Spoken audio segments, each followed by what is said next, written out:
আসসালামু আলাইকুম সুপ্রিয় দর্শক, কেমন আছেন সবাই? আশা করি ভালো আছেন। আমি ডাক্তার মোস্তাক আহমেদ বিন হোসেন বলছি। অনেকেই হাইড্রোসেফালাস বা ব্রেনে পানি জমা এটা সম্পর্কে আর একটু বিস্তারিত আলোচনা চাইছেন। আমি ওটার ব্যাপারে আলোচনা করতেছি। ব্রেনে পানি জমা অর্থাৎ নরমালি বাচ্চাদের ক্ষেত্রে এটা হয়, এবং যারা নিউবর্ন বেবি, যারা প্রেগনেন্সিতে কোনো কমপ্লিকেসি থাকে অথবা অন্য কোনো আঘাতজনিত কোনো ইতিহাস থাকে, অথবা অন্য কোনো জেনেটিক কারণেও দেখা যায় অনেক সময় অনেক বাচ্চাদেরই আমরা দেখি জন্মের পরে মাথাটা বড় এবং কিছু জায়গায় নরম, কিছু জায়গা শক্ত, এবং এটা ব্রেনের ভিতরে পানি টপ করে, অর্থাৎ প্রচুর পানি। ব্রেনটা অনেক, মাথাটা অনেক বড় থাকে এবং ভিতরে অনেক পানি জমা থাকে। এটাকে বলে ব্রেনে পানি জমা বা হাইড্রোসেফালাস। এই ব্রেনে পানি জমার কতগুলো সুস্পষ্ট কিছু আসলে কোনো কারণ পাওয়া যায়নি, তবে নর্মালি আমরা দেখি অনেক সময় দেখা যায় যে যেসব মায়েরা প্রেগনেন্সি টাইমে খুব কোনো কারণে কোনো ইনজুরি অথবা তার কোনো ডায়াবেটিস বা অন্য কোনো ডিজিজ ক্যারি করে, হ্যাঁ, অথবা তার মায়ের কোনো খিঁচুনি, অথবা তার শরীরে পানি জমা বা অ্যাসাইটিস বা জরায়ু সংক্রান্ত কোনো ডিজিজ, অথবা আর্লি প্রেগনেন্সি অর্থাৎ নির্দিষ্ট টাইমের আগে বাচ্চা হওয়ার বা বাচ্চার পজিশন ভালো না, এই ধরনের প্রবলেমগুলি যখন হয় তখন অনেক ক্ষেত্রে দেখা যায় এইসব বাচ্চাগুলি সাধারণত ব্রেন বা মাথাটা বড় হয়, সাথে কোনো আঘাতপ্রাপ্ত হতে পারে, নাও হতে পারে। তো এই এই এই মাথা বড় বা হাইড্রোসেফালাস হলে কি হয়? কি কি সিমটম দেখি? দেখা যায় এগুলি হলে অনেক সময় অনেক বাচ্চাদের খিঁচুনি হয়, আবার অনেকের কিন্তু হয় না।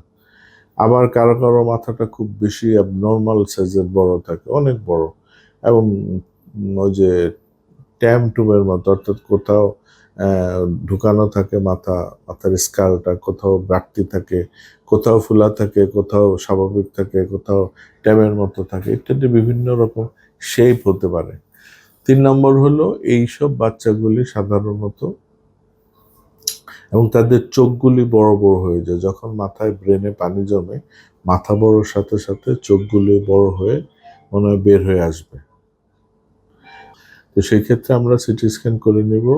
সিটি স্ক্যান করে দেখব যে হ্যাঁ, ব্রেনের কোন অংশে বা কতটুকু কি পানি জমা আছে, সাইজটা কি আমরা মেজারমেন্ট করে নিতে পারবো, এবং সেক্ষেত্রে আমরা যথাযথ চিকিৎসা নিতে পারবো।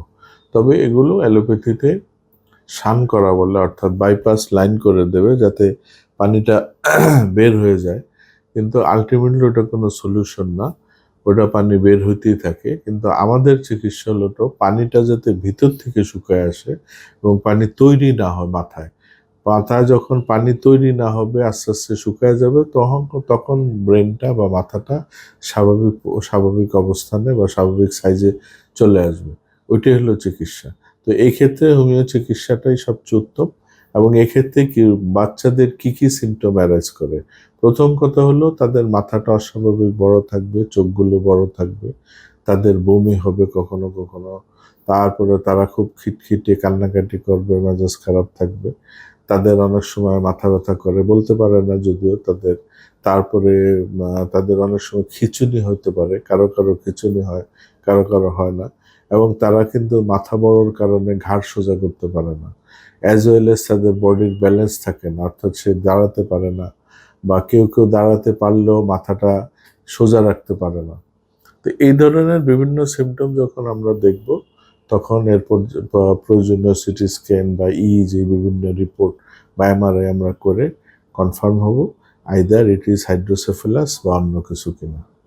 তো এটা আমরা ডিটেক্ট করে যথাযথ হোমিও চিকিৎসা নেব। এবং ডাক্তার ভাইদের রেফারেন্সের জন্য আরেকটা কথা বলতে চাই, এটার জন্য বেসিক্যালি কিছু ওষুধ আছে, কিছু ভালো ওষুধ যেগুলি আমরা দেখা যায় যে কাজ পাই, যেমন হেলিবোরাস, এপিস, অ্যাপোসাইনাম, তারপরে দেখা যায় পানি শুকানোর জন্য ক্যালকেরিয়া সালফ, হ্যাঁ, সাইলেশিয়া, এই ধরনের ওষুধগুলি আমরা বিবেচনায় রাখতে পারি বা দেখতে পারি কোনটা তার বাচ্চার সাথে অ্যাডজাস্ট করে। তো এই এই হাইড্রোসেফালাসের সাথেই আরেকটা রোগ অনেক সময় দেখা যায়, হিস্ট্রিয়া, কনভালশন। অর্থাৎ হাইড্রোসেফালাস যাদের হয় তাদের কনভালশনও হয়, অর্থাৎ খিঁচুনি। হ্যাঁ, প্রচন্ড রকম মাথা ঝাঁকি মারার সাথে সাথে শরীরও পুরা ঝাঁকি মারে বা কাঁপাকাঁপি করে, কার্ভ হয়ে আসে, হ্যাঁ, ঝাঁকাঝাঁকি করে, এবং সেটা দেখা যায় অনেকক্ষণ থাকে। এবং ওই সময় বাচ্চাদের অনেক সময় সেন্স থাকে না, বা হ্যাঁ, বাচ্চাদের অনেক সময় সেন্স থাকে না। কারো কোনো বাচ্চাদের হাইড্রোসেফালাস এবং হিস্ট্রিয়া বা কনভালশন একই সাথে হয়। আবার কারো দেখা যায় শুধু হাইড্রোসেফালাস হয়, কনভালশনটা হয় না বা খিঁচুনি হয় না। খিঁচুনি আবার দেখা যায় একটা সময়ের পরে, বড় হওয়ার পরে অনেক সময় হয়। দেখা যায় তার বয়স যখন 8 বছর, 10 বছর, 12 বছর, 14 বছর, এই সময় অনেকের দেখা যায় কনভালশনটা হয়। তো কনভালশনের আবার আরেক চিকিৎসা, কনভালশনের আরেক সিমটম, আরেক প্যাটার্ন, সেটা নিয়ে আরেকদিন আলোচনা করব। হাইড্রোসেফালাস মূলত এটাই, যাদের মাথাটা বড় থাকবে, ব্রেনে পানি জমা থাকবে, মাথার স্কালের কিছু অংশ ঠিক থাকবে, কিছু অংশ নরম তুলতুলে থাকবে, অর্থাৎ ডেবে যাবে, এবং সাথে সাথে চোখগুলি বড় হয়ে মাথার থেকে বের হয়ে আসবে ভিতর থেকে। হ্যাঁ, কারো দেখা যায় ওই যে চোখ দিয়ে পানি পড়ে, নাক দিয়ে পানি পড়ে, কারো আছে, কারো পানি পড়ে না। হ্যাঁ, কারো দেখা যায় এর সাথে সাথে ঠান্ডার প্রবণতা থাকে, প্রায় জ্বর থাকে। কারণ ভিতরে তখন পানিটা জমার কারণে তার জ্বর ভাব, জ্বর, হাঁচি, ঠান্ডা এগুলি থাকে। সেই ক্ষেত্রে আমাদের প্রথম আগে ঠান্ডা, জ্বর এগুলো চিকিৎসা করতে হবে, এরপরে মূল চিকিৎসা হাইড্রোসেফালাসে যেতে হবে। তো এই মূলত হাইড্রোসেফালাস সম্পর্কে আলোচনা। আর বাকি বিস্তারিত রুগী টু রুগী ভেরি করবে, সেটা অ্যাট এ গ্ল্যান্স বলা যাবে না। হ্যাঁ, রুগী টু রুগী ভেরি করবে। তবে অনেক ক্ষেত্রে কেউ কোনো পেশেন্ট আমরা পাই যারা অলরেডি সার্জারি করে আমাদের কাছে আসে। সেই ক্ষেত্রে তাদের দেখা যায় যে ব্রেনে হয়তো কোনো মাথায় দাগ থাকে বা শান করা থাকে, কোনো অসুবিধা থাকে, সেক্ষেত্রে সেগুলির চিকিৎসা যদি সাপোর্টিং লাগে, সেগুলি করে আমরা হাইড্রোসেফালাস মূল চিকিৎসায় যাব।